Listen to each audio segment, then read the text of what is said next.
Hola, hola, hola. ¿Cómo están? Muchas gracias por acompañarnos hoy día. Buenas noches, amigas y amigos del Museo del Hongo. Yo soy Juan, el director del museo, y aquí estoy con Rosalía Tureta, diseñadora gráfica también del museo. Y francamente, como equipo, estamos súper contentos de poder haber inaugurado esta exposición virtual que nos tomó mucho más tiempo producto de la pandemia, pero estamos mucho más felices también porque el micelio se expande virtualmente y hemos tenido visitas de un montón de partes del mundo, así que muy felices por el cariño de la gente y de todos y todas. También queremos saludar y agradecer a todas las personas que hicieron posible esta exposición, eh, a nuestra institución patrocinadora, la Fundación Fungi, el Centro de Estudios Ambientales de la Universidad Austral de Chile, el Laboratorio de Biofabricación de la Facultad de Arquitectura y Diseño de la Universidad Católica, a la Escuela de Arte de la Universidad Católica de Temuco, el Instituto de Ecología y Biodiversidad, Aculteiner, Cuenta Cartón y Blanco Recoleta. Este proyecto es financiado por el Ministerio de Ciencia, Innovación y Tecnología, lo que también nos hace muy felices porque nos incentiva a encontrar nuevas formas de divulgar la ciencia. Nosotros como museo elegimos las artes visuales como herramienta porque en el fondo las artes, la obra de arte no te enseña las cosas como son ni te explica directamente. No estamos a través de un traspaso de conocimiento vertical, sino que cada uno a través de presenciar la obra puede conectar sus propias historias. Y eso es lo que nos interesa como museo, que cada uno pueda vincularse personalmente con la ciencia. Hoy día tenemos un viaje a la sala de microhongos, que haremos un recorrido breve, veremos el video de fabricación del biotextil de kombucha, que fue desarrollado para la Exposición Infinita del Museo del Hongo en 2019 para la Bienal de Artes Mediales de Santiago. Esta obra se expuso en el Museo Benjamín Vicuña Maquena en la fachada trasera, bueno, en la entrada trasera del Museo Vicuña Maquena, y también veremos el video del túnel de kombucha, que es una animación con sonidos de la fermentación aeróbica y anaeróbica de la kombucha. Estos sonidos fueron captados y diseñados por Jimena Sánchez y María Landeta, quienes van a estar en el taller del domingo. Así que muy invitados a todas y todos a inscribirse, a difundir las actividades de la gira, y por favor también compartir el link. Es muy importante que la gente se meta a la página, que se den el tiempo de recorrerla y, y puedan ahí en el fondo ver todos los materiales, las demás salas que tenemos. Después de la visita guiada tendremos un conversatorio en torno a biomateriales. Tenemos a bastantes invitados hoy día que nos van a ayudar y dar luces en torno a lo que significa la crisis de los materiales, la crisis de la producción y nuevas maneras que nos está inspirando el Reino Fungi para encontrar soluciones prácticas y sustentables en esta industria, bueno, en la industria textil específicamente, que es una de las mayores contaminantes del medio ambiente.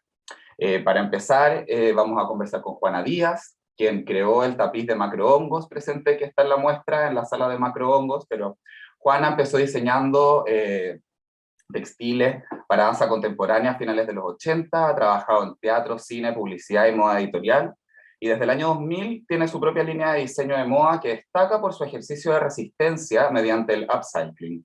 La trayectoria de Juana también responde a una visión crítica de la indumentaria, concebida como forma de expresión creativa, pero también de activismo político. Hoy nos hablará de sus últimas reflexiones en torno y propuestas basadas en la recolección de materiales. También nos acompaña Sebastián Rodríguez, en representación del Laboratorio de Biofabricación FADEU-UC, que es un espacio de investigación en torno al desarrollo de materiales fúngicos. Trabajan de manera interdisciplinar, arquitectos, diseñadores, biólogos, y buscan replicar ciertos procesos biológicos en el laboratorio para que permitan desarrollar biomateriales. En este laboratorio también se desarrolló el proyecto Biofachada, como les comentaba, en 2019, y nos acompañan Esteban Lagos y Mariana Boubet, quienes lideraron el proyecto, la producción del biomaterial. Ambos son diseñadores industriales, Esteban de Chile, Mariana de la Universidad Católica de Valparaíso. Ambos se enfocan en diseño especulativo y proyectos científicos y de biodiseño. También nos acompañan José Besoaín, Catalina de Pablo y Alejandro Báez del LABA, que es el Laboratorio de Biomateriales de Valdivia, situado en la misma ciudad, y trabajan desde un foco territorial y transdisciplinar, cuestionando los materiales que nos rodean y la cultura asociada a estas, para promover la investigación, experimentación y prototipado de nuevas materialidades. Ellos tienen como desafío principal, se plantearon como desafío principal crear una paleta de biomateriales heterogénea, diversa y con denominación de origen asociada a las materias primas, naturales y o de desechos, que se encuentran en abundancia en nuestro entorno. Y utilizan metodologías de diseño basado en biodiversidad, del cultivo de microorganismos, como de recetas de cocina para cocinar los materiales. Entonces ahora podemos prender las cámaras y saludar a nuestros invitados. Les damos la bienvenida. Muchas gracias por acompañarnos hoy.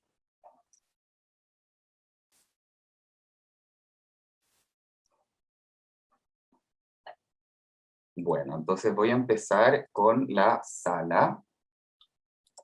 La sala de microhongos. ¿Se ve bien? ¿Está sonando? ¿Suena? No, no se escucha. Ahí sí. La sala de microhongos, todas las salas de la gira, se recorre arrastrando el mouse y se compone de 3 piezas principales. Primero, el Atlas Regionalizado de Chile, de Rodrigo Arteaga, que es una obra emblemática del Museo del Hongo.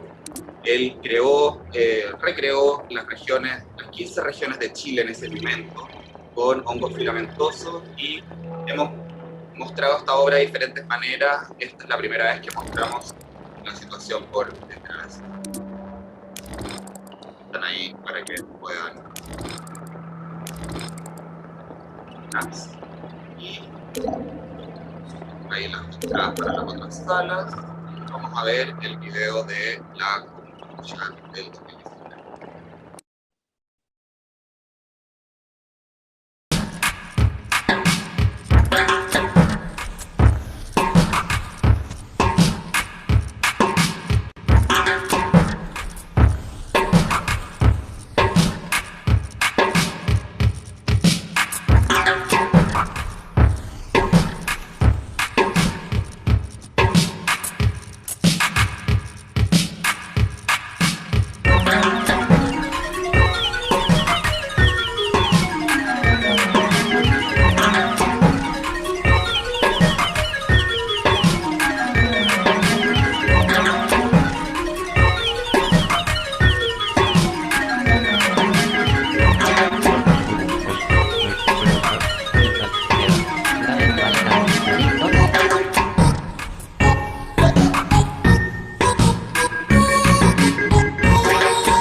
bueno, como pueden ver, fue todo un desafío ese montaje. Y fue muy lindo al final como que hasta esta bandera de una vela sobre el museo, como siento una bandera de lucha con toda esta discusión en torno a los biomateriales. Y ahora va el túnel de kombucha. Les recomiendo subirle el volumen a sus dispositivos de sonido para poder escuchar también las vibraciones y los sonidos de ahí de la fermentación. Existimos en disidencia con un mundo aséptico, invisibilizador de vidas mínimas.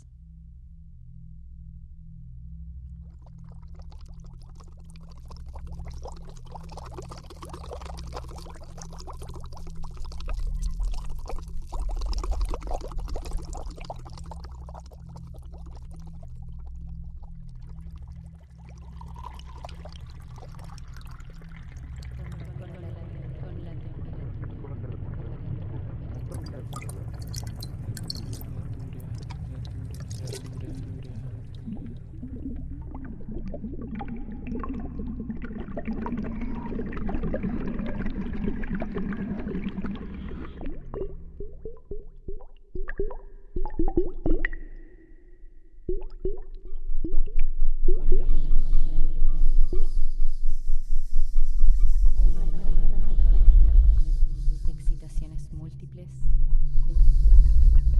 dilataciones tibias, minerales,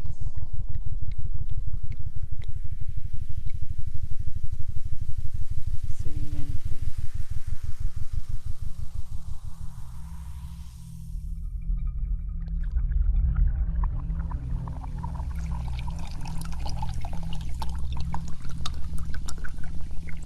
entre las fibras.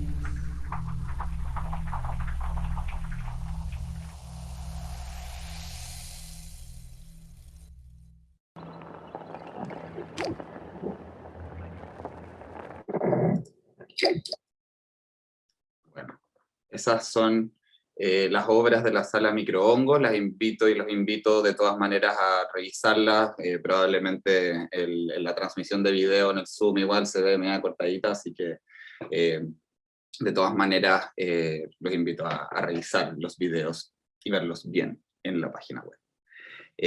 Bueno, para empezar el conversatorio, Juana, muchas gracias por acompañarnos hoy día. Te quería preguntar, en el fondo, de qué estáis últimamente, tus reflexiones, tus propuestas, lo que has estado trabajando en la universidad, en el taller, en torno a esta metodología sustentable. Hola, buenas noches a todos. Quería decir que me siento muy honrada de estar en este conversatorio con tantas personas lindas que investigan cosas tan interesantes. Y así que saludos cariñosos a cada uno de ustedes y toda mi admiración también por sus trabajos respectivos y sus búsquedas. Con respecto a lo que tú me preguntabas, querido tocayo, solamente tenía ganas de compartir cosas que hemos hablado también en conversaciones anteriores contigo, pero que tienen que ver más con una actitud frente a la materialidad ante el trabajo, más que con mis investigaciones materiales en sí mismas. Tiene que ver con esa predisposición de recolectora, como prefiero llamarlo yo. Siempre me he sentido un poco recolectora de distintos materiales, y como diseñadora y como profesora universitaria, siempre lo he planteado de ese modo, un diseño que parte de la materialidad que ya existe, que parte de lo que encontramos, de lo que tenemos a mano, y no de estas grandes como ideales, ¿no? De que en el mundo de la moda, que es donde yo trabajo, existe mucho, y cuando yo fui educada también existía mucho eso, ¿no? Uno tiene que conceptualizar primero, después como pensar la materialidad más adecuada, los colores y qué sé yo, lo que la tendencia dicte, y ese tipo de normas o de guías, y no como en el fondo a mí, por una cosa de sudaca también,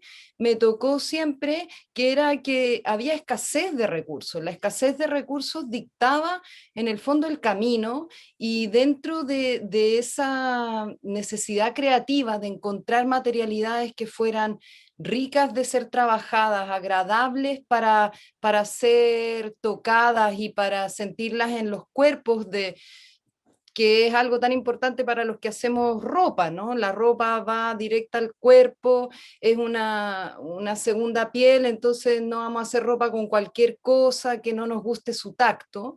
Y esa búsqueda fue muy difícil para mí cuando fui estudiante y después durante mi camino de diseñadora, debido principalmente a que en Chile toda la industria textil había sufrido y había quebrado, ¿no? Con el sistema con el sistema económico que tenemos. Entonces, los tratados de libre comercio empezaron a beneficiar las importaciones, y toda la industria chilena murió, y la búsqueda entonces de las materias primas empezó a ponerse en este dilema, ¿no? Como, ¿dónde encuentro?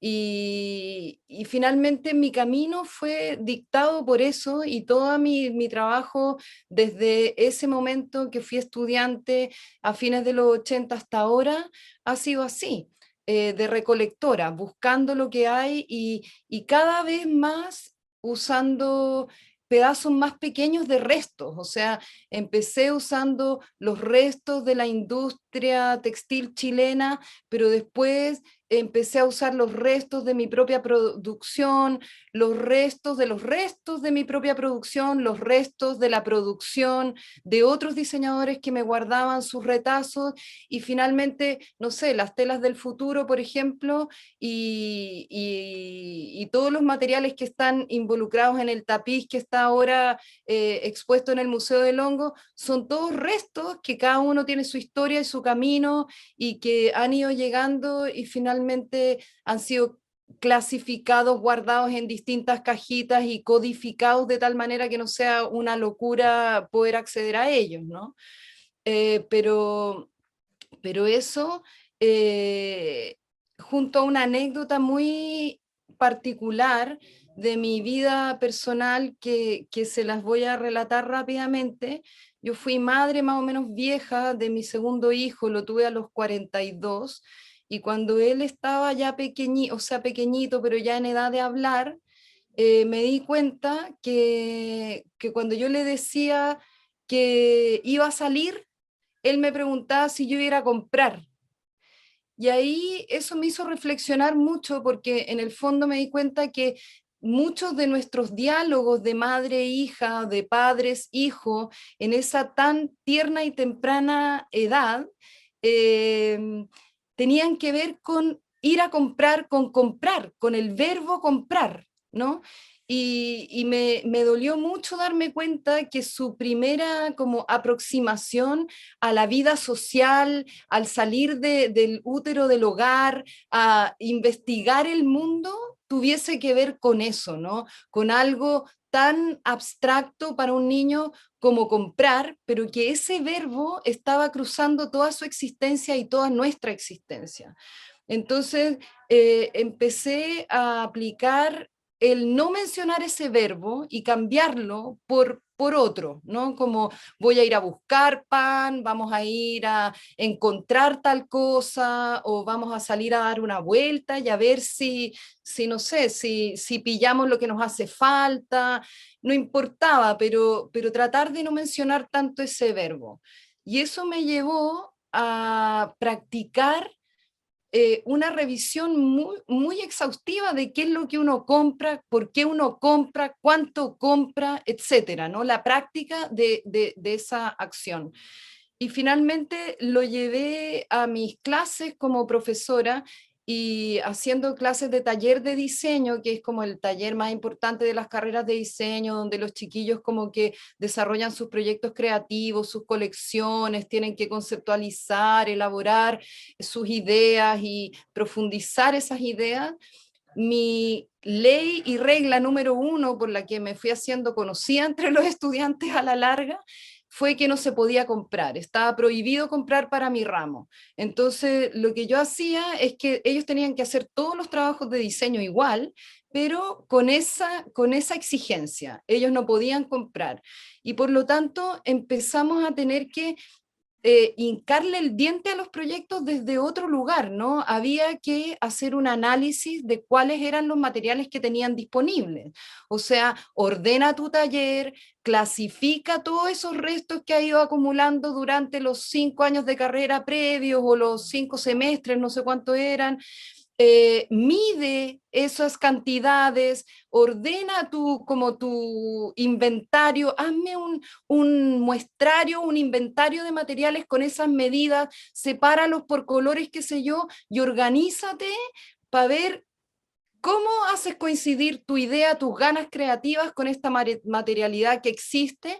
Y veamos cómo se puede intercambiar los materiales de unos con otros dentro de la clase o qué se puede ir encontrando para alinear o complementar lo que ya se tiene, ¿no? Y la experiencia fue muy positiva y la recomiendo enormemente porque es una experiencia que, aunque suene hippie, yo diría que es más espiritual en realidad, porque todos los alumnos que tuve durante todos los semestres que practiqué esto, porque ahora ya dejé de hacer clases estos últimos años, pero hice por muchos años clases, desde que salí de la escuela, pero cuando empecé a practicar esto, todos los alumnos que tuve que tuvieron que enfrentarse a este desafío, nunca antes habían estado enfrentados a un desafío así, al desafío de no comprar ningún material. Entonces, ya podían, para hacer los mood boards famosos, estos que piden siempre en las escuelas y que a uno le piden que les pida a los alumnos, podían, por ejemplo, podían usar fotocopias si es que en la escuela les daban una cuota de fotocopias gratis, por ejemplo. Si tenían una cuota para fotocopiar o para imprimir, bueno, ya podían imprimir. Y si no, tenían que conseguirse revistas viejas y cortar nomás, pero nada de pagar ni la tinta, ¿cachai? Era como solo lo que realmente a lo que podían acceder sin comprar nada, o que ya, no sé, pues ya venía incluido con la matrícula, que ya se la había pagado el papá, no sé. Pero esa experiencia en realidad fue, yo diría, muy positiva, tanto para mí como profe, como para todos los alumnos, y los comentarios que tuve por parte de ella eran muy abridores de cabeza, así como en realidad me di cuenta de todo lo que yo puedo lograr sin pensar primero en que necesito toda esta lista de materiales para lograrlo, ¿no? Y después hicimos un cálculo de como el ahorro económico que había significado en un curso completo, por ejemplo, porque cada uno más o menos tenía un cálculo de la cantidad de plata que se echaban en taller para poder hacer sus trabajos. O sea, sus papás se lo mandan para pagar la colegiatura impresentablemente cara, y más encima cada asignatura les pedía materiales y vamos sumando, no sé, 60 lucas por semestre en cada ramo, por decirte. Una locura. Pero si yo sumaba las 60 lucas de cada alumno en un curso de, no sé, de 28, 25 alumnos, era un dineral, ¿me entendí? O sea, podríamos haber salido de vacaciones. Y eso fue muy interesante. Esa anécdota les quería comentar. Está buenísima la anécdota. Te quería preguntar yo, Juana, como, bueno, porque a veces ya cambiamos el término comprar por adquirir o buscar, qué sé yo, como Claro. algunos consejos para ser como un consumidor responsable, sustentable, porque claro, al final puede ser un poco inevitable tener que ir a buscar y a comprar ropa y indumentaria. Sí. Bueno, yo creo que lo más importante siempre es saber qué es lo que uno realmente necesita, ¿no? O sea, antes que nada está eso, o sea, qué necesito, qué me hace falta, cómo lo puedo resolver y si puedo resolverlo sin tener que ir a comprar, ¿no?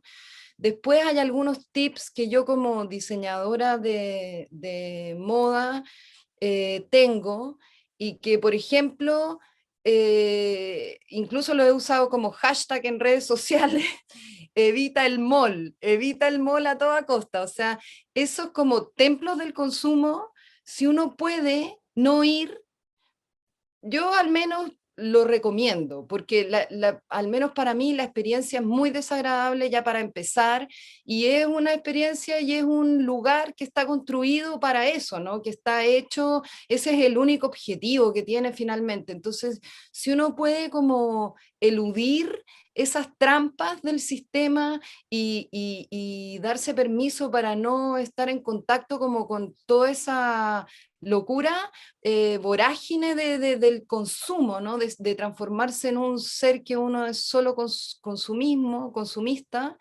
yo lo recomiendo. Y en términos como de la indumentaria en sí misma, está claro que todos necesitamos vestirnos y que es muy agradable poder expresarnos a través de nuestra indumentaria y poder sentirnos identificados con nuestro vestuario, ¿no? Y sentirnos cómodos con la ropa que usamos y querer la ropa que nos haga sentir bien, ¿no? La ropa es algo tan próximo, tan parte de nuestro cuerpo. Incluso hay pensadores que piensan que la moda no se puede separar del cuerpo, es intrínseca al propio cuerpo, ¿no? Entonces, es tan importante que no es algo que uno pueda, ni menos yo que soy diseñadora de moda, que yo pueda decir como no le den importancia, porque en realidad es muy importante. Y de hecho, es una obligación legal. O sea, hay cosas así de sencillas como que es prohibido para nosotros no usar ropa, no podemos salir piluchos a la calle. Y eso a uno se le olvida porque, claro, uno prefiere vestirse, pero en realidad es una obligación legal. Entonces no es una cosa poca, ¿no? Entonces, cuando se trata de comprar ropa, bueno, yo pienso que la comodidad siempre es lo más importante, porque eso garantiza que tú vas a usar más la ropa, ¿no? Y la ropa, mientras más se use, más sustentable es. Lo más importante es ojalá que dure lo más posible, ¿no?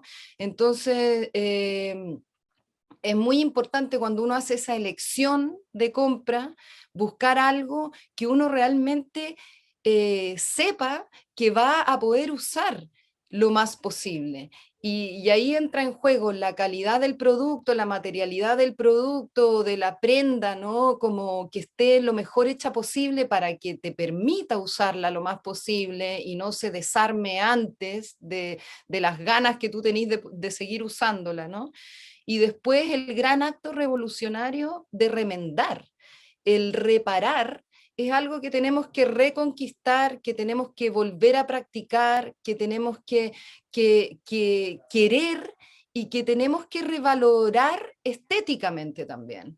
Así como la mancha y la pátina del tiempo, por no decirle suciedad, lisa y llanamente, ¿no? Pero yo creo que en muy poco tiempo más la ropa sucia, vieja, manchada, gastada, reparada, realmente eso va a ser lo más chic. O sea, no hay otra opción que cambiar el paradigma estético de lo más viejo, de lo más usado. No puede ser que todo el mundo ande con ropa nueva, impecable. ¿Eso qué es? No me o sea, eso no me gusta, no me parece que tenga, que sea propio, ¿no? O sea, si uno quiere cuidar el planeta, quiere cuidar el entorno, uno tiene que empezar a preocuparse de no comprar algo que está hecho con explotación, por ejemplo, que está hecho con el daño al planeta, que es como toda la ropa rápida, ya se sabe que ahí está mal la elección. sobre todo por la crueldad que hay implícita en el abuso laboral, pero también en el daño que se le hace al planeta. Pero una vez que uno ya, si pudo, porque hay gente que no tiene recursos, qué sé yo, pero siempre se puede recurrir a la segunda mano. O sea, la ropa usada ya es mejor que ropa nueva.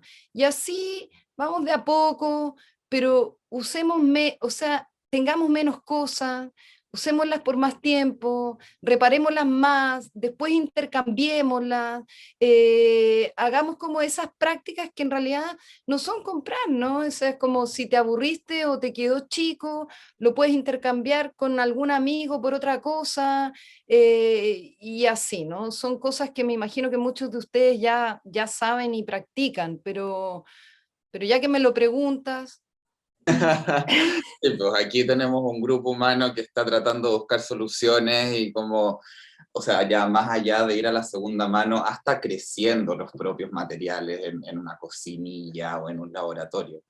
Así que muchas tal gracias, cual. Juana, por estos insights, esta introducción a la problemática real y por donde nacen también estas búsquedas de los biomateriales.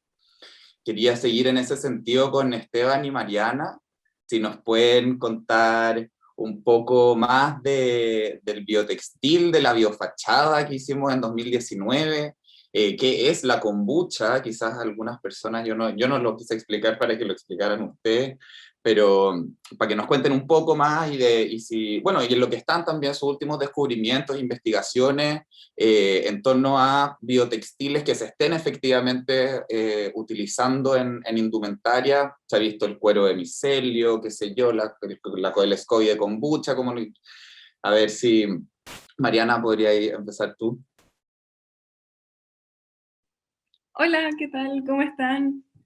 Espero que estén muy bien. Muchas gracias por invitarnos también. Esa exposición que tuvimos en 2019 estuvo muy entretenida. Fue tremendo desafío, de hecho. Pero bueno, la kombucha. A ver, es una gran historia, igual depende un poco de dónde lo miremos, si es desde la bebida o del material, pero bueno, si estamos centrándonos en el material, la kombucha es la biocelulosa, en el fondo, que proviene de la fermentación simbiótica entre hongos y bacterias, proveniente un poco de juntar hojas de té con azúcar y agua. Eso crea ahí una reacción que permite que esto vaya fermentando con el tiempo. Y eso justamente va generando una biocelulosa en la parte superior de este cultivo, por así decirlo. Ese es el material que con Esteban rescatamos y empezamos a trabajarlo desde una perspectiva más desde el diseño, porque de hecho conversábamos antes con Esteban cómo mirar un poco el material, si es desde el arte, desde el diseño, desde un poco lo utilitario, lo no utilitario.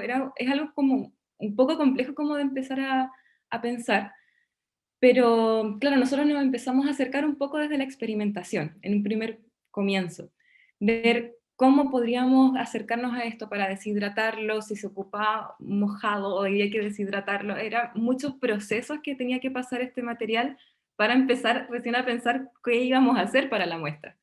Esteban, no sé si quieres ahí comentar un poco cómo fue ese primer acercamiento del Eh, biomaterial. eh, Hola a todos, gracias por la invitación.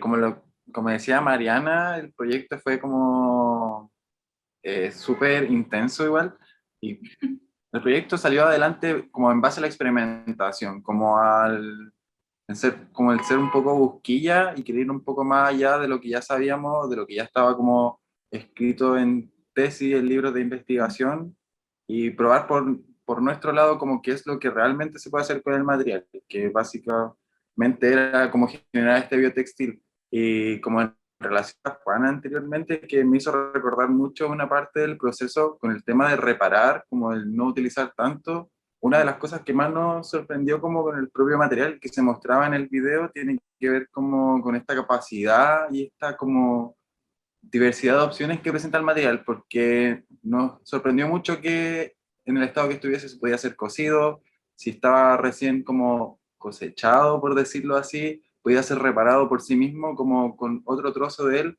y es como que me hace mucho sentido las palabras de Juana, como con esto de que hay que dejar un poco de tener todo nuevo, del comprar, del consumir, si como desde la misma naturaleza nos dan señales que esto se puede generar de manera como mucho más sustentable, se puede generar un ciclo de vida de producción que no altere como el orden natural y que no nos haga también consumir excesivamente. Entonces, desde esa perspectiva, encuentro que la oportunidad de haber desarrollado este proyecto, como tanto en el lab o con el museo, fue súper interesante un poco para abrirnos los ojos a nosotros mismos y al resto de la gente. Y como en relación a lo que conversamos con Mariana antes del conversatorio, nos sorprende mucho eso, como la posición en la que cada uno se puede ver la obra, porque para nosotros igual fue como un constante como intercambio de energía entre nosotros mismos, entre nosotros con la kombucha, y al final terminar viéndolo montado era como, wow, se logró. Y como que todo ese esfuerzo valió la pena y como intentar como reducir lo más que se pudieran como los costos, tratar de llevarlo como lo más natural posible. Fue súper bonito. No sé si la Valeria quiere agregar algunas palabras a eso. De hecho, sí, o sea, lo que dices tú y lo que decía Juana también me recordaba mucho eso, Esteban, de tener que enfrentarnos a un material que nunca antes nos habíamos enfrentado, o sea, estábamos acostumbrados a usar desde la madera, el cartón, todos estos materiales como que justamente no están vivos, no están mutando constantemente, y encontrarnos con este material que, claro, decidió un día no crecer, y no quiso crecer y ya, o sea, no tuvimos opción y nos quedamos con la mitad del cultivo que nosotros habíamos estimado. Y en eso se nos rompía y decíamos, ya, ¿ahora qué hacemos? Entonces, justamente, Esteban, como Esteban decía, teníamos que empezar ya a detenernos, a alejarnos un poco y empezar a escuchar lo que esta biocelulosa nos estaba diciendo. O sea, yo puedo autorrepararme, puedo crecer más lento, pero puedo crecer igual, puedo tener un espesor gigantesco, pero denme el tiempo, denme las condiciones. Y así lo hicimos, o sea, en el fondo empezamos a aprovechar esas cualidades que tenía el material, a repararlo en consigo mismo, o sea, no usamos pegamentos, no usamos nada, o sea, solamente las mismas propiedades del material nos fueron ayudando a generar lo que finalmente terminamos con unos mantos muy grandes de biocelulosa. Entonces, es muy bonito cómo podemos acercarnos desde el mundo del arte, del diseño, de la arquitectura también, a estos materiales que tienen otros ritmos, otras condiciones, otros requerimientos que justamente es algo que está intrínseco en nosotros, son naturales, nosotros también tenemos esas capacidades, pero justamente al estar metidos en un sistema que nos obliga a comprar, o sea, nosotros decíamos, vale, vamos a comprar más azúcar, más agua, generemos más esto, pero había que parar, había que detenerse, acostumbrarse un poco a esos ritmos que justamente el mundo de los hongos y la biocelulosa nos estaba contando. Exacto, como conocer al organismo, llevarse bien, trabajar con él, como, y en ese sentido, bueno, LABBA también ha estado, me contaban el otro día, desarrollando metodologías para lidiar con estos microorganismos u otros, o no tan microorganismos, y poder trabajar con ellos y poder entenderlos y conocerlos mejor. Así que le paso la palabra a la Cata y la José para que nos cuenten un poco más de estas metodologías. Ahí, por supuesto, Sebastián, Alejo, si quieren agregar algo, adelante. Hola, Hola a todos. muchas gracias por la invitación. Nosotros, gracias a la Cata y el Seba, que nos invitaron a ser parte del desarrollo de esta metodología, que también ahora ya estamos pensando si es que va a ser o no metodología o va a ser una especie de deriva, también por cómo nos hemos ido encontrando con distintas cosas. Gracias a ese tiempo de investigación que hemos podido darnos, que también como sintonizando a Mariana, como en el tratar de esperar también y un poco bajar la máquina y hacer ese proceso de recolección de información, de sistematización, etcétera, es que también nos han surgido muchas preguntas al respecto y muchos cuestionamientos al respecto de cómo nos relacionamos con estos seres vivos, sobre todo para la generación de materiales, como de qué manera empezamos también a respetar esos ciclos, de qué manera respetamos esos tiempos, de qué manera también asumimos que quizás los materiales tienden a ser más heterogéneos que homogéneos, hasta qué punto se pueden escalar y hasta qué punto también se pueden como hacer materiales que sean como completamente estandarizados, siendo que son seres vivos. Entonces, ahí aparecen también otros temas como dinámicas también de explotación, hasta qué punto uno trabaja con un ser vivo y respeta sus tiempos, o entra ahí en dinámicas de forzar que esto tienda para otro lado. Entonces, nada, como que se ha dado ese espacio interesante de conversación entre el Seba, entre la Cata, entre nosotros también. Ahí Esteban también participó de una instancia de conversa que estuvo súper interesante, y yo creo que la Cata va a empezar a explicar mejor como de qué se trata la investigación específicamente. Bueno, como decía la José, desde el BioFab con Seba postulamos un fondar que invitamos al ABBA en un inicio, como decía la José, para tratar de proponer una metodología un poco con las ganas de revisar como críticamente nuestras propias prácticas. O sea, ya llevamos 2, 3 años en esto, ¿para dónde vamos? ¿Cómo lo estamos haciendo? Como un poco tratar de sistematizar y hacer una reflexión crítica en cómo estábamos haciendo las cosas. Entonces no nos podíamos quedar solo en BioFab, y fue como ya, hagamos este proyecto con LabBA, comparemos 2 territorios, conversemos en cómo los recursos, la infraestructura y el acceso a distintas cosas, cómo ha influido en nuestras prácticas. Entonces viene un poquito desde esas ganas de reflexionar de las propias prácticas, de hacer ejercicios más críticos, desde donde nace estas ganas de proponer una metodología. Y ahí incorporamos también en el equipo también teníamos a Andrés, que es biotecnólogo, a José Palma, que es biólogo marino, con un enfoque más de ecosistémico, entonces también tratar de meter la beta más territorial también, que el LabBA lo tiene muy incorporado, pero desde BioFab era un poquito desde otro lado nuestras prácticas, como el open source, tecnología abierta, a pesar de que el laboratorio y como las iniciativas nacen desde un viaje como súper vinculado a un territorio que es la recolección de hongos patagónicos en el Parque Caruquinca. Entonces fue un poco ya, miremos para atrás y revisemos nuestras cosas. Y desde ahí se fue dando, se fue transformando el proyecto, porque queríamos hacer algo súper práctico, como comparar cosas, usar los laboratorios, meter a gente, caracterizar materiales, y ¡bam!, pandemia. Entonces, ¿qué hacemos ahora? Y claramente ahí los tiempos se pusieron mucho más lentos y tuvimos que transformar un poco estas instancias participativas, y entonces fueron saliendo muchas instancias de diálogos, plataformas virtuales para poder como empezar a recolectar información, o sea, entrevistas como a personas expertas en distintos nichos, en cómo se aproximan a organismos vivos en sus distintos trabajos, desde recolectores, historia del arte, productores más industriales, la Fundación Fungi, y también distintos instrumentos para evaluar la aproximación a organismos vivos en personas que hayan trabajado con biomateriales y otras personas que no hubiesen trabajado con biomateriales. Ahí salen cosas bastante interesantes. Por ejemplo, hicimos un tallercito de pan de masa madre y dividimos grupos de personas que trabajaban con levadura industrial o con masa madre, teniendo como experiencias bastante distintas y cruzando también la información a la que estaban expuestos. O sea, charlas dando como una narrativa súper como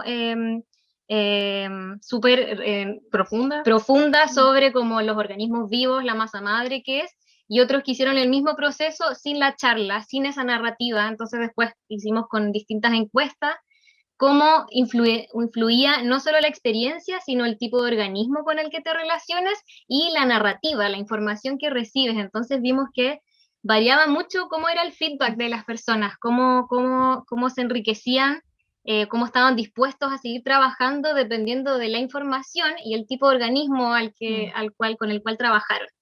Entonces ha salido mucha información muy enriquecedora, y ahí nos dimos cuenta que de repente esto quizás no era una metodología, sino que quizás teníamos que armar una deriva para poder proponer un ejercicio reflexivo y crítico para las prácticas de biofabricación, más que decir cómo se pueden hacer estas prácticas, sino que empezó a salir como la idea de contextualizar, de poder como poner a la mano preguntas y herramientas para que las prácticas de biofabricación se posicionen como ejercicios más críticos respecto a territorios y otras dimensiones, que ahí yo creo que se evita, para no hablar tanto, puede ir complementando de estas otras cosas que han salido y otras experiencias.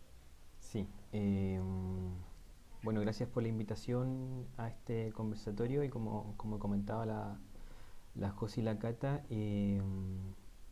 partimos como con un fin como súper como concreto de poder como desarrollar esta metodología. Entonces nosotros pensábamos que podíamos transformar algo que era como, en este caso el organismo, en algo muy lineal y en algo muy concreto. Tomamos en cuenta el Material Driven Design, que es una metodología de biomateriales que tiene una visión muy europea. También cuando empezamos a trabajar nos dimos cuenta de que los laboratorios trabajan de manera diferente porque están situados en un territorio diferente y en un contexto, y que claro, dentro de las prácticas latinoamericanas de biofabricación no había como una visión latinoamericana, como que de alguna manera estábamos como copiando una versión europea de lo que estábamos haciendo, y nos dimos cuenta en esas derivas que finalmente el territorio no era algo que se tomaba tanto en cuenta en estas prácticas. Y en base a nuestra sistematización de los laboratorios, cómo ejercíamos estas prácticas, nos dimos cuenta que el territorio era algo súper importante, el territorio donde se ejercía la práctica y donde estaba el organismo. Y ese fue como... Te puedo pedir que te acerques un poquito el micrófono a la Ahí sí. Sí, mejor. Ya, sorry. Okay. Y bueno, nos dimos cuenta que en realidad que el territorio era un lugar súper importante dentro de la práctica de biofabricación, y que era como el eje central donde nosotros habíamos transitado por lo general. Como que no nos quedábamos tanto como en el producto, sino siempre como transitábamos más como en el proceso. Y en esa deriva, como bien decía la Cata, claro, nosotros entendemos ahora que es mucho más enriquecedor como trabajar como en la parte inicial, que es como contextualizar dónde estamos trabajando, entender cómo es el organismo, también cuestionarse cómo nos situamos con el organismo, si lo vemos como un objeto, si lo vemos como un recurso, si lo vemos como una tecnología o si lo vemos como un igual. También salieron hartas cuestionamientos acerca de cómo nos veíamos con el organismo, y ahora estamos finalmente con toda esta información que es harta, viendo de qué manera transformarla y de qué manera podemos traspasar esta información, en este caso a la comunidad, para que la pueda utilizar.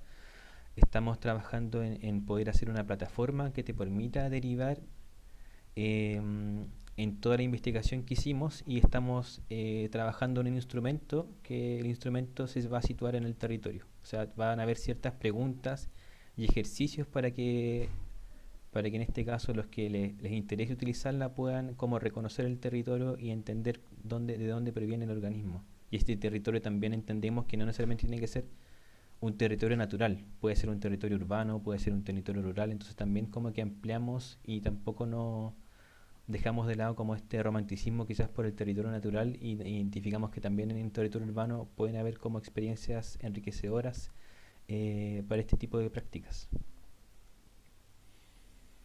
De todas maneras, así como un banco, o sea, como todo el flujo al final de trabajo, el que se quiere compartir con la comunidad, con esa idea del open source, me imagino, que tiene el laboratorio, y de que las tecnologías que se están desarrollando sean accesibles para todos. Claro, y también porque otro punto importante es que el acceso a la información o a la infraestructura también como que determina cómo va a ser tu práctica. Entonces, realizando los ejercicios como de investigación, nos dimos cuenta que no podía ser una metodología porque todos los contextos cambian. Entonces no podíamos como entregar un modelo específico y una receta. Finalmente eso va a derivar también en el contexto, en los intereses de quién va a biofabricar. Entonces, claro, no queríamos como transformarnos en una guía, sino que sea mucho más abierto y que de alguna manera la plataforma sea como recursiva y se pueda alimentar con las mismas experiencias que los usuarios puedan como utilizar y retribuir y compartir. Exacto. No sé Exacto. si Alejo. Cata o Alejo quiere compartir Quiz- algo también. Quizá ahí podría complementar solamente con esta idea de que el material, la materialidad finalmente la estamos entendiendo en múltiples dimensiones, ¿no es cierto? Ya no es simplemente esta celulosa que yo tengo ante mí, que la toco, que tiene una cierta textura, sino que hay una capa asociada y reflexiva con cómo yo me relaciono con estos microorganismos, con la naturaleza, ¿no es cierto? Si la llevamos un poco más lejos en el concepto, o incluso también las lógicas territoriales.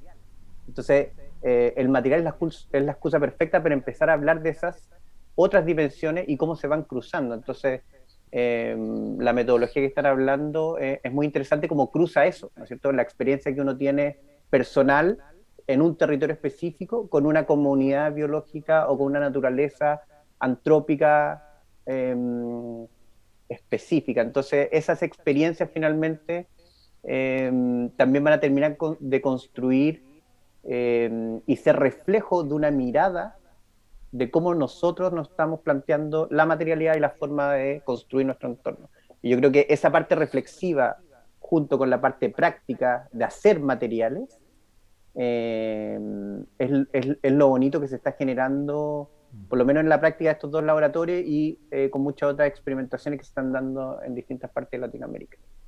Y la parte práctica al final es lo que yo siento que rompe con los paradigmas al final, como que ya está, es real, es práctico, se puede usar, es accesible, como... Claro, pero ahí, por ejemplo, también hay un tema asociado como con esta necesidad también de empezar a reemplazar cosas y a reemplazar el plástico y a reemplazar como materiales que nos hacen mal, como actualmente en esta época hiperindustrializada también, y cómo evitamos también volver a caer en los mismos, como en las mismas problemáticas, como cómo nos damos el espacio de poder entender realmente lo que tenemos entre manos, la naturaleza que tenemos entre manos, que estamos tratando como de relacionarnos, que estamos tratando, entre comillas, de domesticar, pero al mismo tiempo de entender y de respetar. Entonces, creo yo que finalmente ese espacio de reflexión en torno a esas prácticas van a contribuir a que no volvamos a generar materiales por generar materiales, como por suplir una demanda o por suplir la necesidad de reemplazar algo. Claro, como vivir en coexistencia al final, como que siento que estas guías podrían ser como de ecosistemas, como de medio ambiente, como que se puedan ir repitiendo a lo largo del planeta, ¿cachai? Como ya, la guía para el bosque valdiviano, la guía para el, ¿cachai? Como que creo que podría ser como relacionarse más a ese espacio físico, rompiendo con los límites territoriales también de la políticos, ¿cachai? Como... bueno, ya estamos casi terminando. Muchas gracias, demasiado entretenida la conversación. A todos, por supuesto, dejarlos invitados a revisar los proyectos, las páginas del ABBA, de BioFab. Aquí hay una pregunta para Esteban y Mariana. Dice, ¿la tela es 100% SCOBY o tuvieron que añadir algún elemento para hacerla más maleable una vez seca o deshidratada? La tela sí es 100% SCOBY, solo tuvimos que agregar como un impermeabilizante porque cuando el biomaterial se secaba y como iba a estar expuesto al sol, se iba a volver muy quebradizo. Entonces, para mantenerlo humectado, le agregamos como un lubricante de origen natural. Y bueno, aprovechando la pregunta ahí, te tenía unos colores el SCOBY. Sí, también, eso fue lo otro que se hizo con los paños de SCOBY, que, bueno, probamos en un principio con tintes naturales como beterraga, cúrcuma, ají de color, y funciona, pero en escalas pequeñas. Entonces, después al aumentar un poco la escala se vuelve complejo porque si queríamos teñir, no sé, 10 metros cuadrados de kombucha con beterraga, íbamos a ocupar mucha beterraga y como que no tenía mucho sentido desperdiciar toda esa beterraga solo para extraer el tinte. Entonces buscamos otras alternativas como entre la anilina y otros tintes que no fueran tan invasivos para la propia kombucha. De hecho, sí, eso es un tremendo desafío como respecto a cómo ir interviniendo la postproducción de los materiales, como justamente ver las maneras más sustentables y más coherentes con lo que también tenemos que proponer en el fondo. Queremos hacerlo con tintes naturales, pero ¿qué conlleva hacerlo con tintes naturales? Cocer un montón de betarraga en un montón de agua, que el agua quizás a dónde va a terminar. Y así, en el fondo era mucho, gastar muchas más cosas si queríamos hacerlo, entre comillas, más sustentable. Entonces nos encontrábamos constantemente en estas como paradojas, que igual eran unos desafíos súper bonitos, que de hecho da para mucha investigación también. Juana, ¿tú tenías una pregunta? Más que una pregunta, en realidad me gustaría comentar que recogiendo los distintos relatos de los expositores, me da la impresión de que todos estos procesos que para todos los que han hablado acá son más valorables incluso que el resultado final de la experimentación, toda esta experiencia que nos lleva a sumergirnos en los ritmos de la naturaleza o en los ritmos de los propios organismos, de los seres vivos, finalmente a mí al menos me da la impresión de que es humanizar también el trabajo. A mí me pasa con las telas del futuro, por ejemplo, que la cantidad de horas de trabajo que lleva cada una son jornadas y jornadas de un trabajo que muchas veces otras personas lo consideran demente, porque es unir restitos de tela entre sí mediante muchas costuras, largos procesos, y en verdad es todo lo contrario de lo industrial y de lo como de la idea de reducción de costo, ¿no? Y de todo eso, pero sí la experiencia resulta ser humanizante, resulta ser terapéutica, resulta ser lenta y al parecer no hay modo de convivir con la naturaleza armónicamente si no es lentamente, si no es como con el ritmo de la respiración, como con los procesos internos del ser humano también, ¿no? Que son mucho más lentos. O sea, ahora con esta pandemia, todo lo que nos ha sucedido internamente, todos los cambios que hemos tenido con toda esta experiencia mundial, ¿no? Y todo eso creo que sería bonito destacarlo como una conclusión, ¿no? Como que eso lento, ese respeto por los procesos, esa experiencia de la experimentación finalmente nos humaniza y nos hace entrar en nuestro lugar de convivientes y de parte de íntegra de la tierra, ¿no?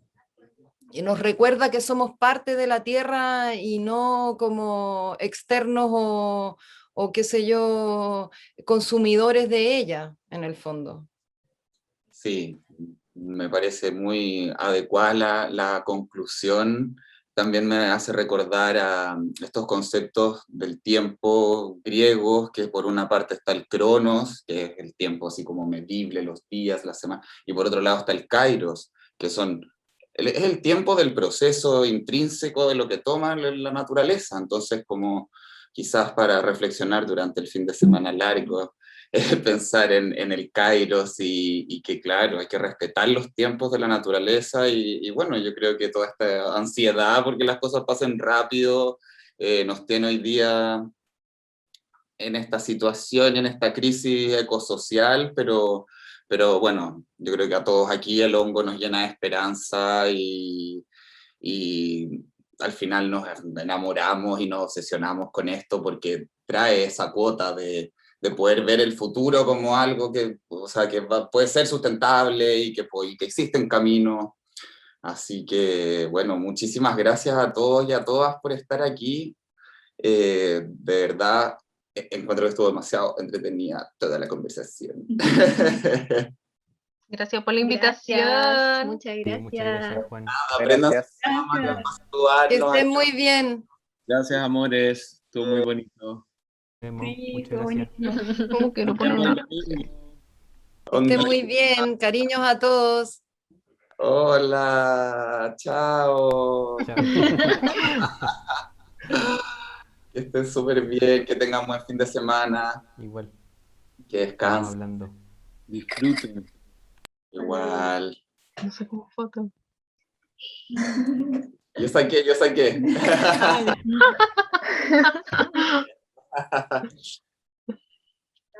Dani, hola.